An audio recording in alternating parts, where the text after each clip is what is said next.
Hello and welcome to my channel. My name is Laura and I like to craft stuff. And today I have pulled out all of the squares I've had cut out, left over from old projects. We're gonna go a little scrappy today.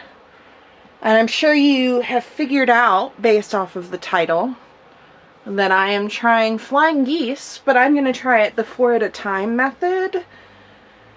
I am nervous and excited, okay? I've never done this, so we're going to do it together for you guys, because you guys keep suggesting it.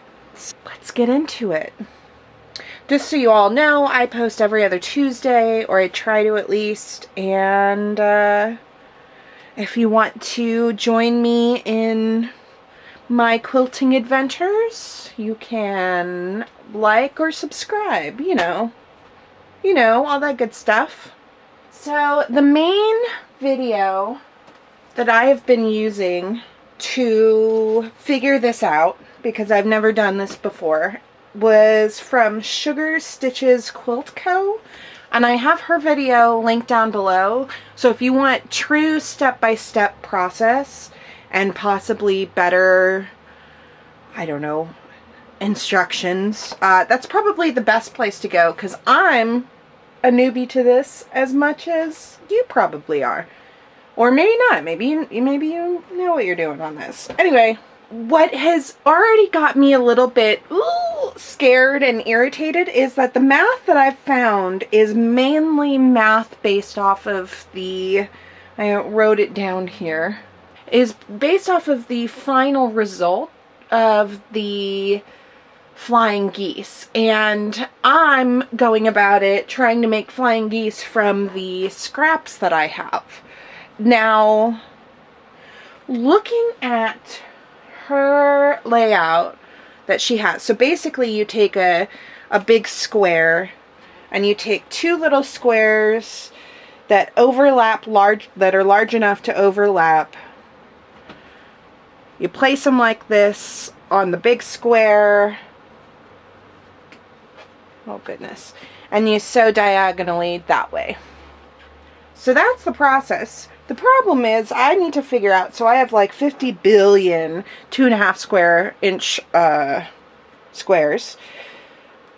I checked with, so this is a 5 inch. I think that 4.5 inch is going to be perfect. So I'm thinking about just kind of playing with all the different size squares that I have and writing down the larger square that I decided to go with. And maybe I, show you guys, and you can correct me if my sizing is wrong or if there's a better formula.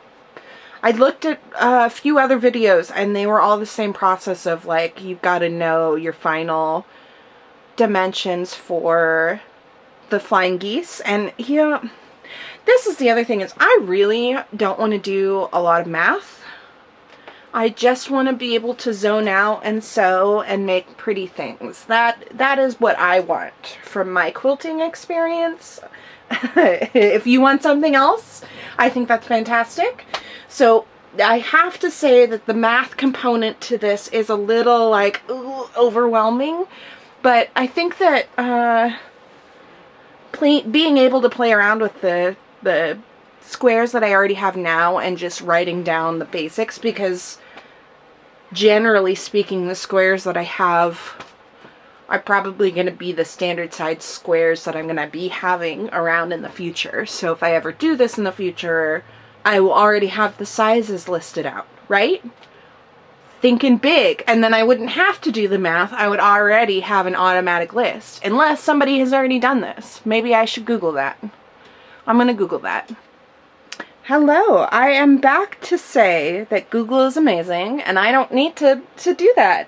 4.5, my guess was spot on, because I found a chart. I'm going to actually have it linked below for you guys if you want a chart. Or it might be the top result on Google. But the website that I found is actually a blog, and it's BC Quilters Weblog. They have finish unit size, size of rectangle, and size of squares, which is perfect. So yeah, I don't have to do that work. I can just look it up. That's awesome. So you don't, I mean, if you are looking for a final size, I guess you can estimate off of that. But if you already have your squares, then you can just Google it. Hey, look at that. So, yes, I have 2.5-inch squares. I have 4-inch squares. I have 5-inch squares. So yeah, I have a lot to work with. This is going to be a scrappy quilt. I found some pictures on Pinterest, of course, of some various quilts that were flying geese with various sizes, and so I'm kind of inspired by that. So I'm kind of feeling like various size flying geese in a scrappy manner all in one quilt. I think that might be really cool. Maybe I'll do it like a log cabin or something, like have it go around or something. I don't know. We'll see. We'll find out. But yeah, I'm going to have to cut some squares for the 2.5-inch squares. And I have pulled out some fabrics that I've gotten. I usually grab, some of these are leftovers, and some of these I've grabbed either at Goodwill or at Joann's on sale, like they're the leftovers or whatever. So, yeah, that's the plan, Stan. Enough talking, and I'm gonna get to work. I just want to say thank you, everyone who has been joining me in this process of quilting in general and my channel. I greatly appreciate you guys. This was a fun project to work on. Although I got scared about halfway through, and I mean, this sometimes happens. You just kind of have to work through it either way. But I was halfway through starting to not feel this project, and I was really worried about how the squares were turning out, or I guess rectangles in the end. But so the tutorial that I watched recommended that you line up the squares onto the bigger square and then line up a ruler corner to corner to draw that line down, connecting the two. And so that is what I did. I followed the instructions, and I'm not sure. It was a little tedious, drawing a line down each and every one of the things. And I did it on the larger square so I wouldn't have to draw so many lines. In theory, I mean, you could do it on the smaller square and then just do it all on the smaller squares and then do it on the larger square, like line them up afterwards. But I felt like this would take less time. I'm not sure. I think it depends on you.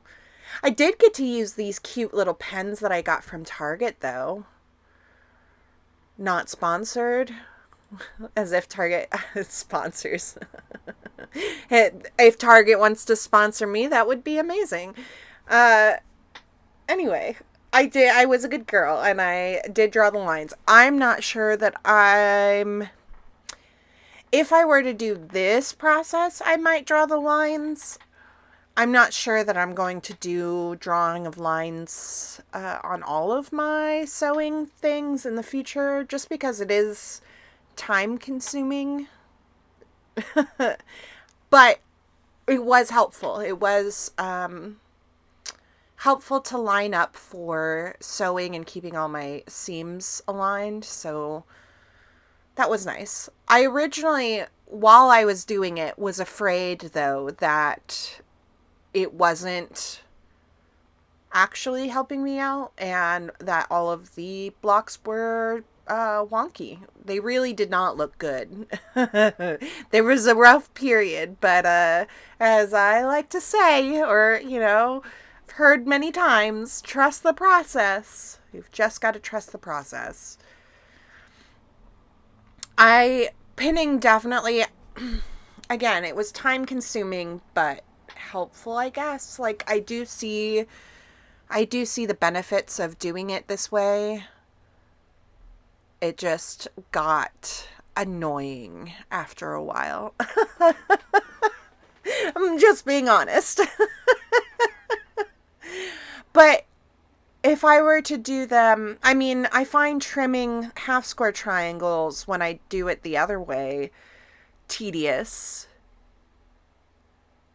So I think that you're going to have parts that are tedious regardless, and I guess you just got to pick and choose which ones you dislike the least.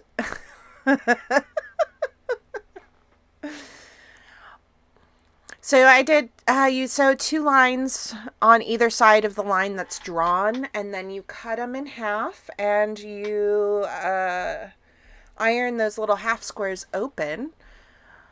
I did not use a hot iron when ironing the small squares flat. I did finger pressing, which I do sometimes, and I mean, I don't think it really made a difference necessarily, but it was something that I chose to do simply to take less time. I mean, and I didn't want to pull out, it's still kind of hot and cold, at least where I'm at, so I didn't want to pull out the iron. It was just easier to finger press. I think the little, like, fox hearts is what my mind kept making these. Because I had these lined up for, like, I had stacks of these lined up for a bit. While I prepped all of the squares, I got them all to this point and then had them all stacked up. And they looked like little hearts and foxes. And that was all that I could see. I guess this pen from Target, not the greatest pen.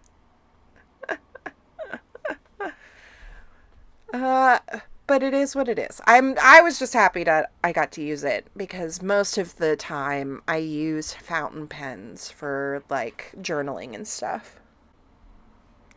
So the sizes that I wound up using were 4.5-inch larger squares with 2.5-inch smaller squares. And a part of me is thinking that perhaps I should have done a 4-inch larger square with 2.5-inch smaller squares. The overlap was large, but it would have meant that it was less tight of a squeeze, more availability to trim the final like rectangle down. I found that although in the end, because I did measure them all, it wound up working out all right. I didn't have to trim much. So maybe this does work and I'm just being silly. But there was probably about 10 blocks that I had to get rid of because they were a little wonky and they were sewn just enough, just barely a 1/4 of an inch difference. But it was enough that it would have thrown off the final layout more than the final layout was thrown off, and so I had to discard them. And so I'm wondering if I made the larger square smaller, in theory the smaller squares should have more of an overlap and it would have given me more room to trim down.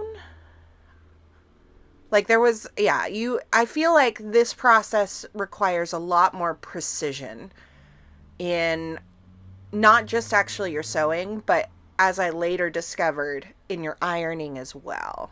How you ironed in the end, your end final rectangles mattered. But I mean, I only lost about maybe 10 in total, and I don't know how many I made, but I made quite a bit. Enough that I felt like I was starting to lose my mind a little bit. I did not go through all of the squares that I had in my stockpile, and I only used my 2.5 square inch squares because there was a lot. But I made a decent sized quilt in the end, so I'm not upset. One of the first things that I did do, it was off camera, because I mainly wanted to focus on the process for this part because it was something new that I was trying. I organized all of my billions of 2.5 inch squares. That's an exaggeration, by the way. I probably only had like maybe a couple hundred. But it felt like billions, okay? I organized them as best as I could into rainbow order or rainbow categories. And so most of this is like oranges and reds because that's what I started with until I got about halfway and I realized I wasn't going to be able to incorporate everything that I had pulled out. And so I didn't leave any oranges. I did use up all my oranges and yellows and reds and very fall colors. And as such, because I had sorted it out in rainbow, I decided to kind of organize it in the end, kind of in rainbow order. And I think that you can tell, I really actually do. I'm obsessed with the final result. I just was not trusting the process. Halfway through, I was really like starting to get anxious about it.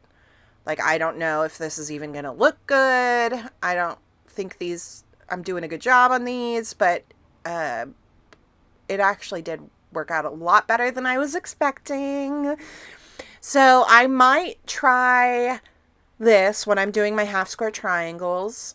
I can see how it would be helpful, and you can go and cut these down further into just half square triangles.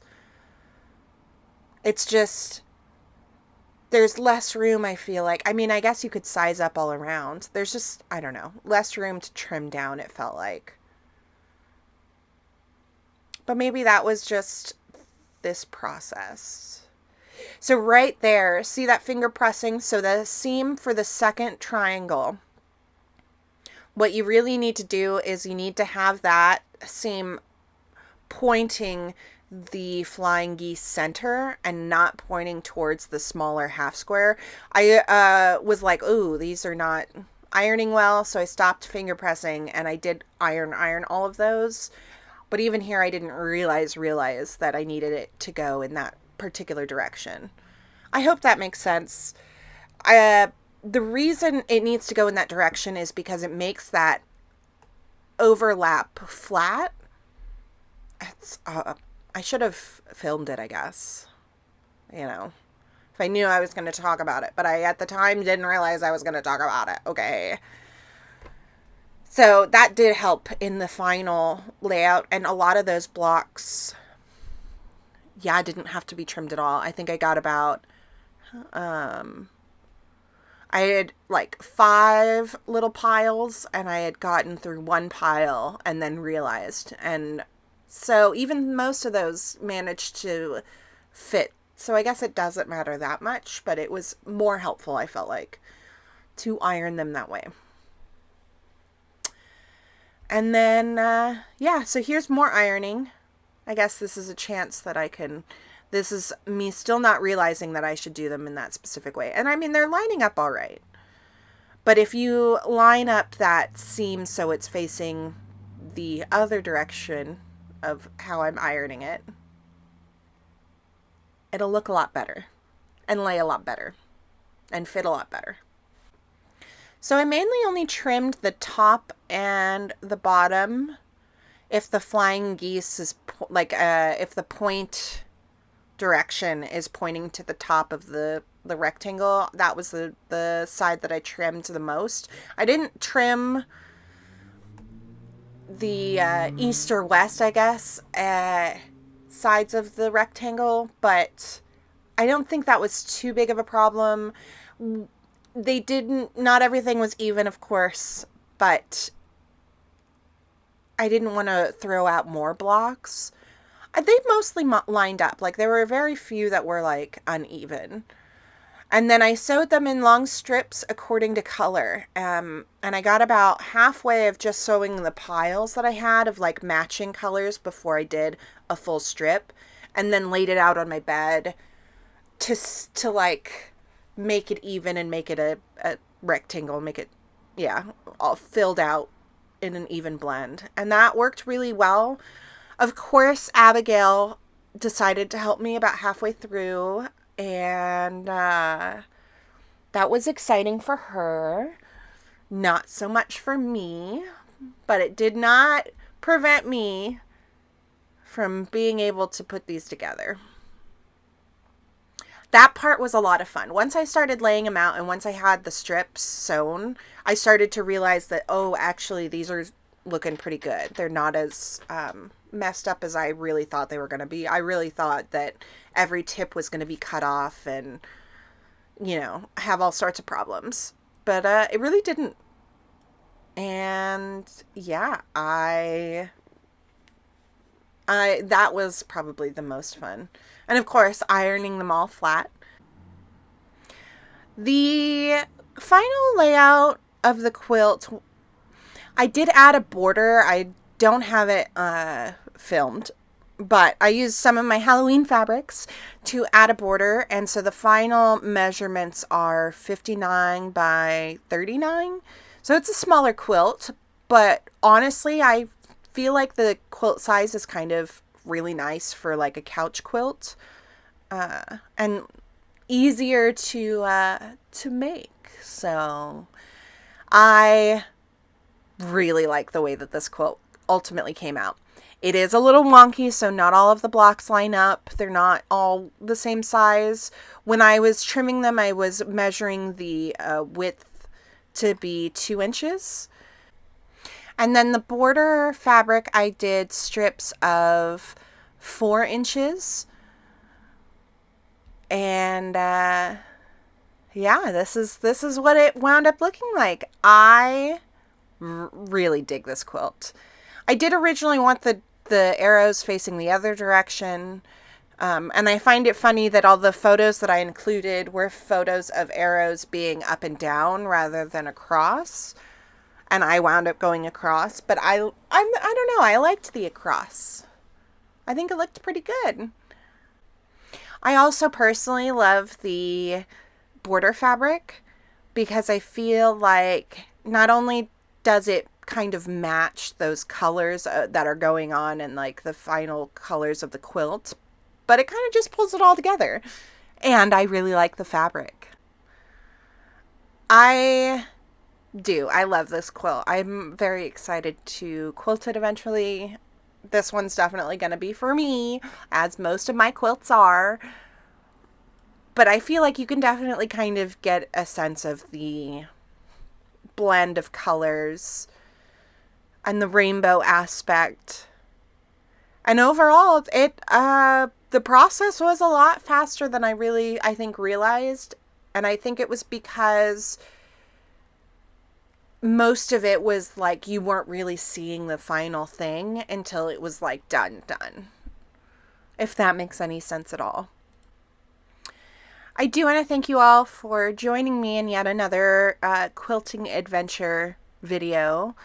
I hope that you guys are trying new things for yourselves because you're never too old to kind of learn something new. And this was me learning something new, and I had fun ultimately in the end. And I liked the final product quite a bit. Like I said in the beginning, I post every other Tuesdays. So if you want to join me in more quilting or other crafty stuff, like, subscribe, all that good stuff. And I will let you guys go, and I'll see you in the next one. Okay. Thanks. Bye.